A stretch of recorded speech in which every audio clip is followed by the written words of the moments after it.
Сәлеметсіздер ме, құрметті әріптестер? Бүгін сіздермен Word бағдарламасында қалай нумерация қою керегін әр бетке сол туралы айтып өтемін. Себебі бізде көбінесе оқушылардан осындай сұрақтар түсіп жатыр. Сол сұраққа жауап бергім келіп отыр. Енді Word бағдарламасын біз екі жолмен ашуға болады.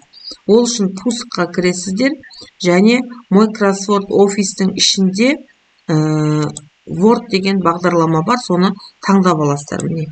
Осыны басқан кезде пустой бет осылай шығады. Және мышканың оң жағын басып, создать документ Word деп алсаңыздар да болады. Болмаса, рабочий столға Word бағдарламасын көшіріп қойсаңыздар да болады. Міне осылай үш тәсілмен жасауға болады.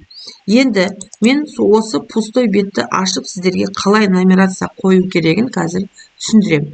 Ол үшін мен өзімнің, мысалы, сіздер реферат жазуыңыз мүмкін, болмаса ғылыми жоба жазуыңыз мүмкін, осыларға бет қоюыңыз керек. Ол үшін мен өзім дайындап қойған ғылыми жобамның бір-екі бетін сіздер үшін көшіріп қояйын, қалай болатынын аз көрсетемін.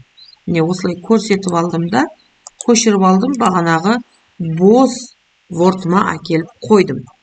Енді осы жерден бастап кіріспе шықты. Осы кіріспеге мына асты бетіне біз номер қоюымыз керек. Оны қалай жасаймыз? Ол үшін сіздер жоғары жағында файл, главная ставка деп тұрады ғой. Сол жерден вставкаға кіресіздер.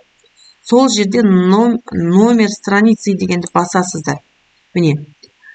Басқан кезде вверху страница, внизу деп тұрады. Көрдіңіздер ма? Мына жерде вверх десеңіздер жоғары жағына қойылып кетеді.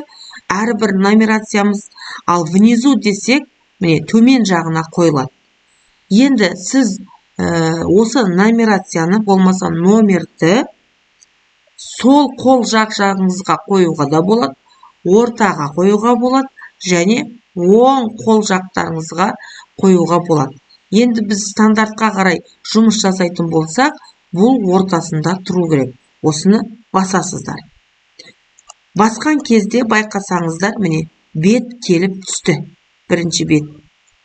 Енді осыны екі рет бассаңыздар көрінеді. Әрбір бетке, біздің бірінші кіріспе деген бетіміздің астына қарасақ, міне 1 деген номер шықты. Екінші бетімізге 2 деген номер шықты. Үшінші бетімізде 3 деген номер шықты. Осылай қоя аласыздар. Енді осы бетті, мысалы бізде көбінесе бірінші бетіміз титульный лист болуы мүмкін. Сол үшін кіріспе беті үшінші бетте түсу керек. Ол үшін біз кіріспеге барып, Enter батырмасыменен төмен 2 бет түсуге болады. Мінекей. Үшінші бетке апарып қоям. Көрдіңіздер, үшінші бетте тұр. Енді бізде қарап тұрсаңыздар, мына бірінші бет және екінші бет көрініп қалды. Осыны көрсетпеу үшін қалай жасаймыз? Бірінші бетте көбінесе біздерде титульный бет тұрады. Титульный бет деп жазып қояйын сіздерге. Болмаса рефераттың жаңағы бірінші беті тұрады. Титульный бет. Сіздер енді мысал үшін көрсетіп жатырмын. Және осының курсор қай жерге бұл жерді белгілейсіздер. Және осы жерден вставканың ішіне кіріп, міне, вставкадан кейін разметки страницы деген тұр ғой. Сол жерде жаңа разрывы деп тұрады. Және следующая страница дейміз. Следующая страницаға міне өтіп кетеді. Және тура соны тағы екінші бетке апарып, тура соны жасаймыз. Следующий бет. Енді бұл бетті, мынаны көрсетпеу үшін, біз вставканың ішіне кіріп, мышканы бірдің үстіне 2 рет басамыз да, сол кезде коллинтитул деп шығады. Осыны, міне, особый коллинтитул деп тұр ғой, соны галочка қоямыз. Көрсетілмейді. Көрдіңіздер ма?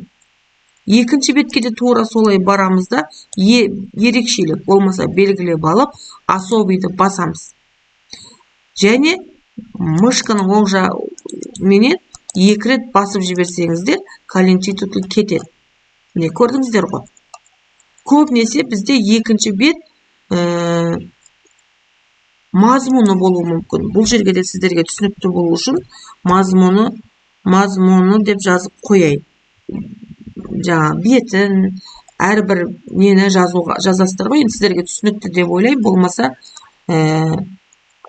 әрбір бетті бастаған кезде үшінші беттен басталады. Міне соны көрсетіп жатырмын. Қарасаңыздар, міне үшінші бетке түсті, төртінші бетке түсті, бесінші бетке түсті, осылай жасай аласыздар. Бұны не үшін көрсетіп жатырмын? Қазіргі таңда көбінесе студенттер өздерінің дипломдық жұмыстарын жасап жатыр. Және мұғалімдер оқушыларға тапсырма беріп жатыр. Мысалы, сынып сағаттарынан сынып сағаты бойынша жасап келіңдер дейді. Бірінші бетіне өзінің аты жөнін, титулкасын жазады, және мазмұнын жазады, және өзлерінің рефераттарын жазады. Мына жерде көтеріп қойсаңыздар да болады. Міне осылай жасауыңызға болады.